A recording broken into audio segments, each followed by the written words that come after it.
સંતરામપુર તાલુકાના બટકવાડા મુખ્ય પ્રાથમિક શાળાના 12 ઓરડાઓ જર્જરિત બાળકોના ભવિષ્ય સામે જોખમ તાત્કાલિક મરામતની લોકમાંગ સૂત્રો દ્વારા મળતી માહિતી અનુસાર મહીસાગર જિલ્લાના સંતરામપુર તાલુકાના બટકવાડા ગામે આવેલ મુખ્ય પ્રાથમિક શાળાના શૈક્ષણિક સુવિધાઓની હાલત અત્યંત દયનીય બની ગઈ છે। આમ આદમી પાર્ટી સંતરામપુર ટીમ દ્વારા શાળાની અચાનક મુલાકાત દરમિયાન ખુલાસો થયો કે શાળાના અંદાજે 12 જેટલા ઓરડા સંપૂર્ણપણે જર્જરિત હાલતમાં છે, જે બાળકોના ભવિષ્ય સાથે ચિંતાજનક રમખાણ કરે છે। શાળામાં હાલમાં 1 થી 8મા ધોરણ સુધીના કુલ 433 બાળકો અભ્યાસ કરે છે, પરંતુ ફક્ત 6 ઓરડા જો સારી સ્થિતિમાં છે, જેમાં વિદ્યાર્થીઓને બેસાડવામાં આવે છે। આ શાળા 2 પાળી પદ્ધતિથી ચાલે છે, જે કારણે બાળકોને ભણવામાં, આવન જાવનમાં અને શૈક્ષણિક પ્રગતિમાં અત્યંત અવરોધ આવે છે। સ્થળ પર હાજર રહી મળેલી માહિતી મુજબ શાળા દ્વારા અનેક વખત ઓરડાઓ માટે સરકાર અને વિભાગને રજૂઆત કરવામાં આવી છે, છતાં આજ દિન સુધી કોઈ કામગીરી શરૂ કરવામાં આવી નથી। અભિપ્રાય અને ચિંતા ભણશે ગુજરાત, આગળ વધશે ગુજરાતનું સૂત્ર ત્યારે જ સાર્થક બને જ્યારે બાળકને ભણવા માટે સલામત અને આરામદાયક માહોલ ઉપલબ્ધ થાય। જો બાળકો જર્જરિત ઓરડાઓમાં ભણવા મજબૂર હોય તો કોઈ દુર્ઘટના ન બને, એ માટે હવે વધુ રાહ જોવી શક્ય નથી। સ્થાનિક પ્રજાજનો લોક માંગ શાળાના બધા જર્જરિત ઓરડાઓનું તાત્કાલિક નિરીક્ષણ કરવામાં આવે, નવા ઓરડાઓની મંજૂરી તથા મરામત કાર્ય તાત્કાલિક ધોરણે શરૂ થાય, બાળકોના શિક્ષણ અને સુરક્ષા માટે ટૂંકા ગાળાની તાત્કાલિક સુવિધાઓ ઊભી કરવામાં આવે। શિક્ષણ વિભાગ તથા જિલ્લા પ્રશાસન આ મુદ્દે ત્વરિત કાર્યવાહી કરે તેવી લોકોમાં માંગ ઊભી થઈ છે। સરકારશ્રીએ આ અવગણના સામે જવાબદારીપૂર્વક પગલાં લે અને બાળકોના શિક્ષણ હકની રક્ષા માટે અવાજ ઉઠાવવામાં આવ્યો છે। ચંપાભાઈ ગામ બટકવાડાનો રહીશ છું। અમારા બટકવાડા પ્રાથમિક શાળાના પગાર કેન્દ્ર છે। 500 થી 600 છોકરાઓ અભ્યાસ કરે છે। 2 પાળી ચાલે છે। સવારમાં 1 થી 5 ધોરણના છોકરાઓ આવે છે। દરેક વાલીને સવારમાં 6:30 વાગ્યે ઉઠી છોકરાને સ્નાન કરાવી અને તેને તૈયાર કરી અને જાતે મૂકવા આવવું પડે છે, કારણ કે રસ્તાની નજીક નિશાળ હોવાના કારણે અકસ્માતનો પણ ભય છે। અને જ્યારે આ જો 2 પાળી ન હોય તો અમારે નાના છોકરાઓ મોટાઓ બધા મળી અને સાથે એકબીજાના હાથ પકડી અને શાળાએ આવી શકે, કારણ કે આમાં મેન હેતુ એ છે કે ઓરડાઓ જર્જરિત હોવાના કારણે રાજસ્થાનની અંદર જે ઓરડાની છત પડવાથી કેટલા માણસોએ પોતાનો જીવ ગુમાવ્યો, એવું જ્યારે બને ત્યારે સરકાર શું કરે? અમે તો પોતાનું બાળક ગુમાવી શકીએ ને, આવું ન બને એના માટે સરકાર હંમેશા કાન ખોલી અને સાંભળી અને આ જે અમારા વક્તાઓ જે વાત કરી છે એને ધ્યાને લઈ અને ઝડપી કામ કરી આ શાળાનું કામ ઝડપથી પૂર્ણ કરે। વારંવાર રજૂઆત કરવા છતાં કોઈ ધ્યાન ન દોરે તો એ સારું નથી લાગતું, તો એના માટે ધ્યાન દોરે, આટલું મારું કહેવું છે જાગૃત નાગરિક તરીકે। પ્રાથમિક શાળાની મુલાકાતે તમે આવે છો ત્યારે અમારા નિશાળમાં પરિસ્થિતિ એવી છે કે 12 ઓરડા જર્જરિત થયા છે, પણ વારંવાર આપણા શિક્ષણ મંત્રી કુબેર સાહેબ, ડીડો સાહેબનો રજૂઆત કરેલ છે। ગઈ સાલ સાહેબ સેતુ પ્રોગ્રામ કાર્યક્રમ હતો ત્યારે પણ અમે સાહેબને લેખિત આપેલી છે અને સાહેબે કીધું કામ થઈ જશે, પણ હજી કામ થયું નથી, એટલે બાળકોને ભણવામાં બેસવામાં મુશ્કેલ પડે છે, એટલે થોડુંક થઈ યોગ્ય ધ્યાન દોરીને કામ શરૂ કરે એવું છે અમારી। કલ્પેશ કુમાર સુરેશભાઈ સંગાડા ઉખરેલીથી। અહીંયાના જાગૃત નાગરિકો દ્વારા મને જાણવા મળેલ છે કે બટકવાડા મુખ્ય પગાર કેન્દ્ર સ્કૂલમાં 12 ઓરડા જર્જરિત હાલતમાં છે। ડિસમેન્ટલ માટે વારંવાર અરજીઓ કરવા છતાં આ સ્કૂલોનું 3 વર્ષથી ડિસમેન્ટલ માટેની અરજી થયેલી છે, પણ આજ દિન સુધી ડિસમેન્ટલ કરવામાં નથી આવી અને નવા ઓરડાઓની મંજૂરી પણ મળેલ નથી। અત્યારે 433 વિદ્યાર્થી અહીંયા સ્કૂલમાં હાજર છે, તેમ છતાં 3 થી 4 ઓરડાની અંદર આ વિદ્યાર્થીઓ બધા ભેગા થઈ અને ભણે છે। 14 જણનો સ્ટાફ છે પ્રિન્સિપાલ સાથે। તેમ છતાં હવે તમે વિચારી શકો નોર્મલી કે 3 થી 4 ઓરડાની અંદર 14 જણનો સ્ટાફ કેવી રીતે છોકરાઓને શિક્ષણ આપી શકશે? અને એક આપણે ગુજરાત સરકારનું એક વાક્ય છે કે ભણશે ગુજરાત, ખેલશે ગુજરાત, રમશે ગુજરાત, પણ એના માટે પૂરતું મેદાન પણ અત્યારે હાલમાં ક્યાંય દેખાવામાં આવતું નથી। અને સૌ ભણશે, આગળ વધશે, પણ જો ઓરડા જ નહીં હોય તો વિદ્યાર્થીઓ ભણશે ક્યાં? આ અમે જે અહીંના જે પ્રિન્સિપાલ છે સ્કૂલના, શું નામ છે એમનું? લક્ષ્મણભાઈ રજાત સાહેબ છે, એમને પણ પૂછવામાં આવ્યું છે, એટલે એમને પણ કીધું કે મેં વારંવાર અરજી કરી છે, છતાં પણ ઓરડા આજ સુધી બન્યા નથી અને આનો નિકોલ આવ્યો નથી।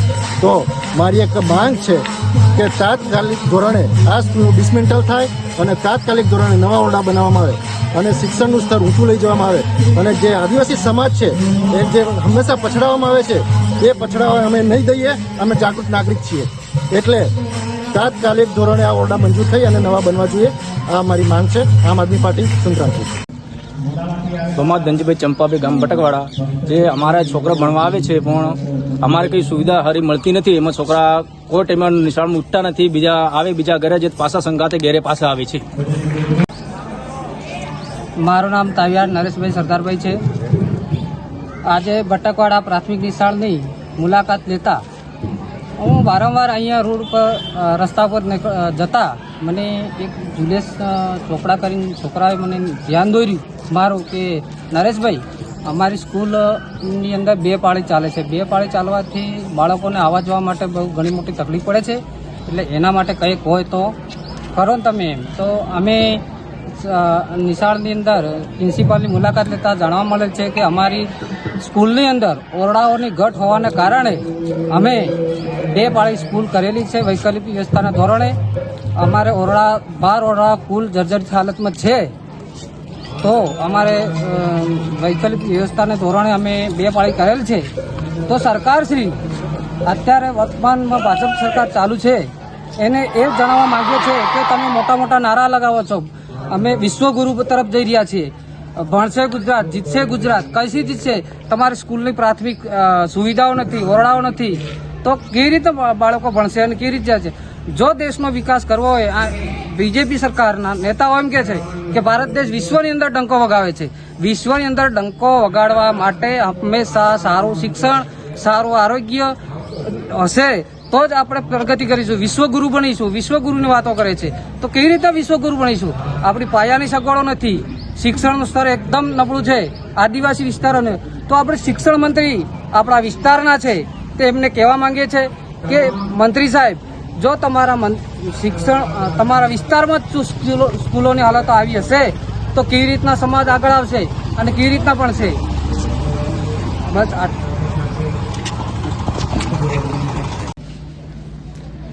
આજરોજ બટકવાડા ગુજરાતી નિશાળની મુલાકાત લેવા માટે અમે આવ્યા હતા. પરંતુ મુલાકાત લીધા પછી અમને એવું જાણવા મળ્યું, ગામ લોકોની રિક્વેસ્ટ અને રજૂઆત, અમારે એમ કહેવું છે કે જે આ સ્કૂલની અંદર 14 શિક્ષકો છે, 450 વિદ્યાર્થીઓ છે અને ઓરડા છે 6. તો મારો પ્રશ્ન એ છે સીધો કેબિનેટ મંત્રી ડિંડોર સાહેબ, કેમ કે હાલ શિક્ષણ મંત્રી તરીકે એમ ફરજ નિભાવી રહ્યા છે. તો સંતરામપુર તાલુકાની વિધાનસભાના જીતેલા અને બટકવાડાના નાગરિકોએ, જાગૃત નાગરિકોએ એમને ખૂબે મત આપી અને ધારાસભ્ય બનાયા અને આજે સરકારમાં બેઠેલા કેબિનેટ મંત્રી તરીકે શિક્ષણ ખાતું એમની પાસે છે. છતાંય એમના ઇલાકામાં આજ દિન સુધી આટલી બધી સ્કૂલો જર્જરિત હાલતમાં હોય અને બાળકોને ભણવા માટે એટલી બધી તકલીફ પડતી હોય અને અહીંના જે બાળકોના વાલીઓનું એવું કહેવું છે કે આ સ્કૂલ 2 પાલી ચાલે છે. 2 પાલી એટલે મતલબ કે સવારમાં 6 વાગ્યે બાળકોને મૂકવા આવવાનું અને ફરી પાછા 12 વાગ્યા પછી પાછા મૂકવા આવવાનું, લઈ જવાનું. તો મારું એ કહેવું છે મંત્રી સાહેબને કે તમે ગુજરાતમાં બીજી જગ્યાએ મોટા ડંફા મારો છો, એના કરતાં પહેલાં તમારા ગામનો અને તમને જે પાયામાંથી તમને સુવિધા આપીને મોટા કર્યા ત્યારે આજે કેબિનેટના મંત્રી બન્યા એ વ્યક્તિઓને કેમ ભૂલી જાઓ છો? એમનું કામ કરો અને એમના બાળકોને ભણાવો. તમે આજે આદિવાસી છો અને અમે પણ આદિવાસી છીએ, તો આદિવાસી તમે ક્યારે કે તમને જરા શિક્ષણ મળ્યું ત્યારે તમે કેબિનેટ મંત્રી બની શક્યા છો ને? તો આજે પાછલી પેઢી અત્યારે છે સ્કૂલમાં ભણે છે, એમના માટે પ્રોત્સાહન આપો, એમને સુવિધાઓ આપો. આજે આ રોડ છે, અહીંયા લોકો નિશાળ જતા બાળકો ગાડીઓ ઉપર અને 4 વ્હીલ ઉપર લટકીને આવે છે. એ જો અકસ્માતે મરી જશે તો એમનો જવાબદાર કોણ છે? માટે અમારા શિક્ષણ મંત્રી સાહેબને મારે એમ કહેવું છે કે તાબડતોબ આ સ્કૂલના જે ઓરડા મંજૂર થયેલા હોય તો તાત્કાલિક મંજૂર કરી અને ઓરડા ચાલુ કરાવે. અને જો જે જર્જરિત હાલતમાં જે ઓરડા છે એ અત્યારે એની જોડે જ બાળકો બેસે છે. જો વરસાદને ચોમાસાની સિઝન ચાલે છે અને જો ઓરડો પડી જશે અને જો બાળકો કોઈ મરી જશે તો જવાબદારી કોની રહેશે? માટે મંત્રી સાહેબને મારું એ કહેવું છે કે તાકીદે આ સ્કૂલની મુલાકાત લે અને આ ઓરડા જે જર્જરિત હાલતમાં છે એમને પડાવી અને બીજા ઓરડા તાત્કાલિક મંજૂર કરી અને કામ ચાલુ કરાવે એવી મારી માંગ અને વિનંતી છે. અને જે આ જે શિક્ષણ મંત્રી જે શિક્ષણ ડીડીઓ છે ટીડીઓ છે એ પણ શું ધ્યાન આપે છે કે આજે સંતરામપુર નજીકમાં છે, પ્રાંત અધિકારી છે, કલેક્ટર સાહેબ છે અને મોટા મોટા જાહેરનામા પાડે છે કે અમારી સ્કૂલો આવું ચાલે છે. ખરેખર આ સ્કૂલોની અંદર આવી અને હરૂભરૂ તમે મુલાકાત લો તો તમને ખબર પડે કે આ ગરીબ લોકોના બાળકો જો મરી જશે તો એમનો વારસદાર કોણ થશે, એમના માટે કોણ વાલી થશે. માટે આપ સાહેબને મારી રજૂઆત છે. આમ આદમી પાર્ટી સંતરામપુર તાલુકા પાર્ટી પ્રમુખ દલસુખભાઈ વી બામણિયા.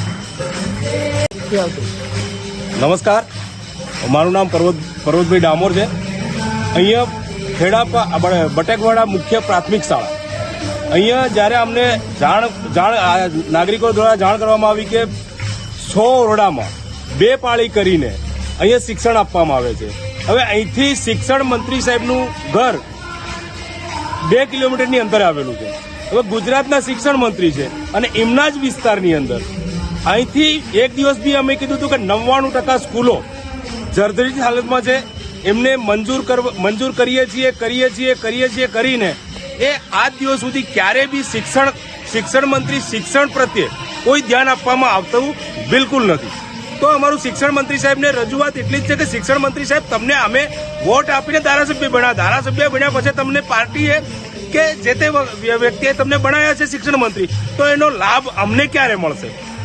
પૂરા ગુજરાતમાં તો વાત ઠીક છે, પણ અમે તમને વોટ આપ્યા છે તો અમને આ તમારો લાભ ક્યારે મળશે? અમારા બાળકો ક્યારે ભણશે? તમે કહો છો કે અમે આદિવાસી સમાજને આટલું કરી આપ્યું, આદિવાસી સમાજના બાળકોને શિક્ષણ આપીએ છીએ.